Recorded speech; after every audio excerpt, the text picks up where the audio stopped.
Batterygate. I think that's what we're calling it.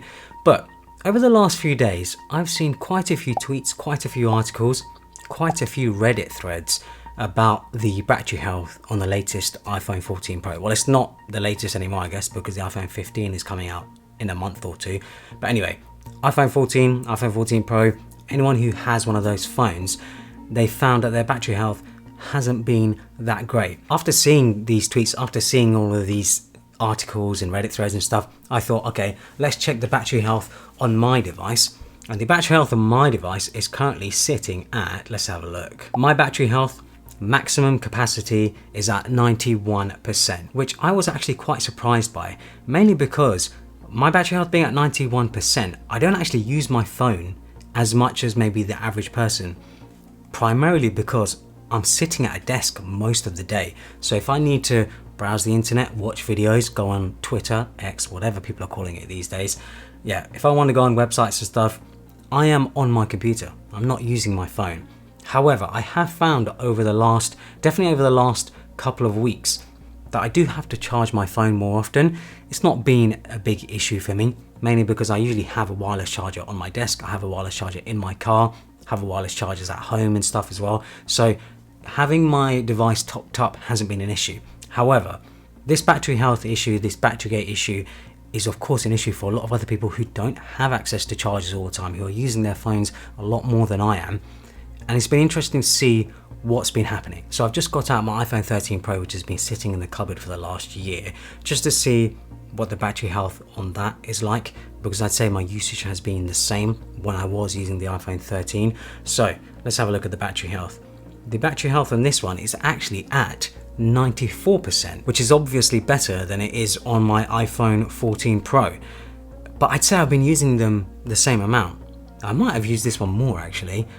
So I'm not really sure what's going on there, why the battery health is worse on this phone. And of course, I'm not the only one. Seeing other people online post about it, there's a lot of people I follow on Twitter who have been posting about their battery health.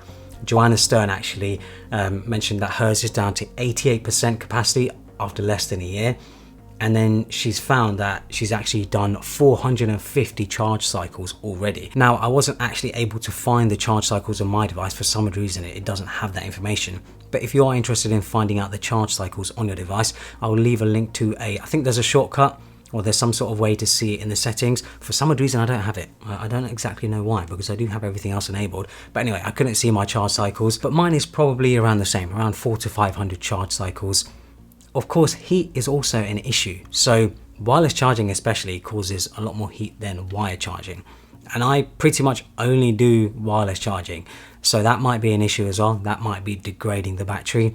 Batteries don't want to get hot all the time. They want to be at a nice, comfortable temperature to operate. So I feel like my phone is probably getting hotter than usual because I'm always wirelessly charging it. But still, for it to go down that much, it is concerning.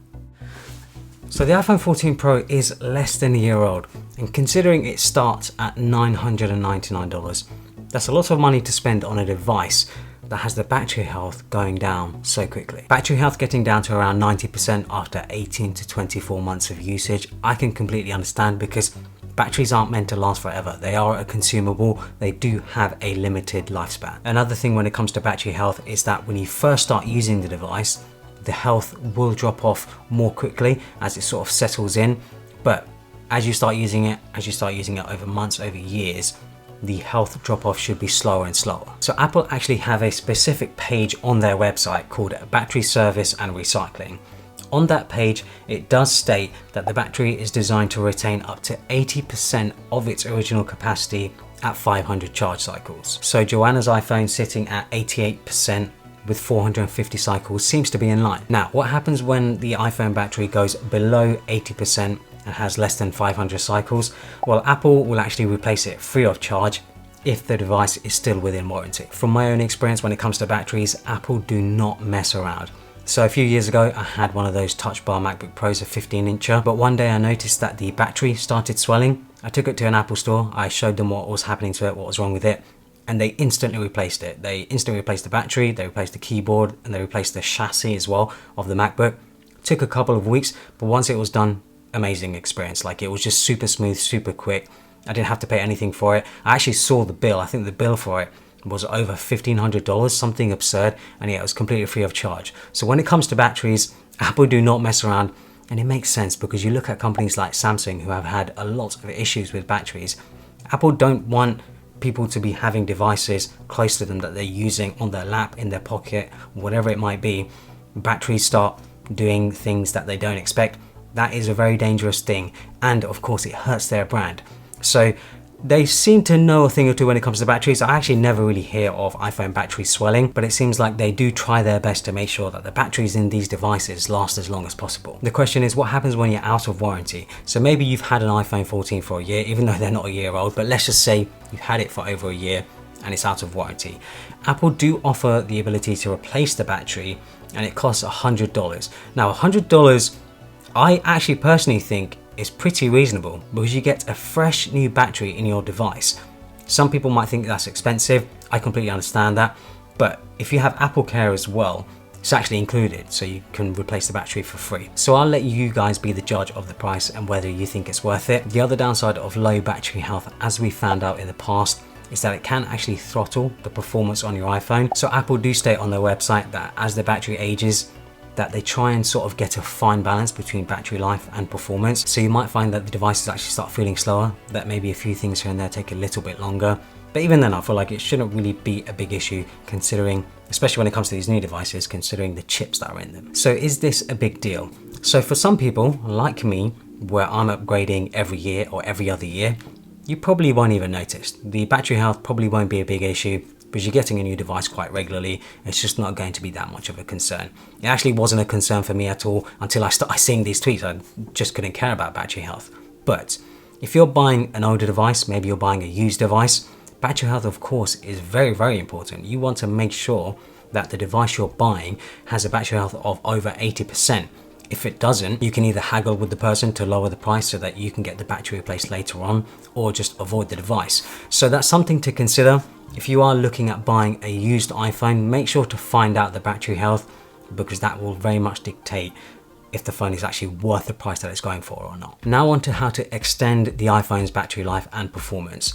So Apple have a full page on their website, really fantastic page by the way, called Maximizing Battery Life and Lifespan, going through everything they recommend to extend the battery life and the performance of your iPhone. And it's not only for the iPhone, they also cover other devices like Apple Watches, iPads and laptops. So the first big one is avoiding extreme ambient temperatures. So the ideal operating temperature for an iPhone is between 16 to 22 degrees Celsius. And they say to avoid exposing the device to temperatures higher than 35 degrees, otherwise it can actually result in permanent damage to battery capacity. So yeah, if you're someone who's in a hotter climate, just try and avoid having your phone sitting sort of out in the sun, or maybe sitting in the car or something like that. Just try and avoid having it in a very, very hot environment. Charging the device in high temperatures will damage it even further. So again, if you're charging it in the heat, in a very hot room, just wherever you're charging it, that will drastically impact the battery health of your iPhone. When it's too hot, the device will automatically limit charging to 80%. And I've actually found in many instances that my iPhone, when I have it sort of charging in the car, that it won't charge beyond 80%. And that's probably a big reason why my battery health is down to 91%, because I am charging it in fairly warm temperatures quite regularly, which can affect the battery. Remove certain cases during charging. So this is something I didn't even think of until I saw this page, because I actually keep my phone in a case, I'd say 99% of the time. But Apple state here that if you have a case that's quite thick, it may generate excess heat, or it might sort of hold the heat in of the device because obviously it's not exposed to the ambient air. You're sort of covering up the device, or you're sort of containing that heat. And again, that can actually damage the battery health on the device. So I have the Apple genuine leather case on my phone. This is the umber colorway. And I wouldn't say it's super thick, but it's definitely quite thick. It's thick enough where it's more than strong enough to sort of protect from drops and scratches and things like that. And yeah, I have this on here 99% of the time. This case has patinaed quite a lot. It's aged quite a lot in the time that I've had it. It's gotten much darker. When I first got it, it was quite bright in color, but now it's much, much darker. Around the edges, it's gotten very, very dark from just rubbing and scraping up against things. And you can even see right here, so when I use my phone, I usually have my index finger resting right here on this part of the device, and that part of the case is much darker than the rest of the case, just from where my index finger sort of sits and rubs against the case. It's not going to be to everyone's taste, but if you like leather aging, changing color over time as you use it, you will absolutely love this case. Make sure the device is always up to date. So Apple recommends that you update to the latest version of iOS, which makes sense as software updates can often contain sort of battery optimizations, making sure that maybe software in the background or maybe certain functions on the phone just perform better and not use as much battery. Screen brightness, so Apple recommend that you have auto brightness turned on and that you sort of regularly have it quite dimmed, because again, the screen brightness does massively affect the battery life. OLED screens especially, if you have them up at a very high brightness, they will consume battery very, very quickly. And it makes sense. You know, if you can dim the screen as much as you can, dim the screen, it will help get the most out of your battery. Use Wi-Fi whenever you can, as it uses less battery than using the mobile network. Another thing I found is that when you're in a low cell coverage area, it will actually use more battery because the phone is trying even harder to get signal. Also, I have 2 SIMs in my device, so that's 2 SIMs trying to get signal constantly, which again can affect battery life. Now, most people will probably have 1 SIM, but if you're someone who's using 2 SIMs, you may see that maybe your battery life is worse. And then finally, see what's actually using your battery. So under the battery screen in the settings, you should be able to see what's actually using your battery. When I look at mine over the last 10 days, I can see that no mobile coverage makes up nearly 20% of my battery usage. That's my #1 battery usage over the last 10 days, which is a lot. And that's mainly because I live in an area where I just don't have that much cell coverage. It's annoying, I seem to just be in this weird pocket where I just don't seem to have cell coverage on either of my SIMs. So my phone is always constantly trying to get cell coverage. That's something I can't really fix because other than moving, I can't fix that issue. But if you look at what apps you're using, maybe there's an app that you're using a lot, or maybe there's something sort of ticking away in the background that's using your battery, check on this screen to see what it is. At the end of the day, I don't think many people should worry too much about the battery health on their iPhone. I think if it goes below 80%, if the battery health goes below 80%, then yeah, maybe get it replaced, maybe go to Apple, see what they can do. But really just use your phone. Use it as much as you like. I think changing your whole lifestyle just to make sure you get the most battery health, you get the most battery life, doesn't really make sense. Get a battery bank, maybe get some extra chargers, just go about your day, enjoy your life, don't worry too much about the battery on your iPhone. Hopefully you guys enjoyed this video. Follow me on Instagram and Twitter and subscribe for more.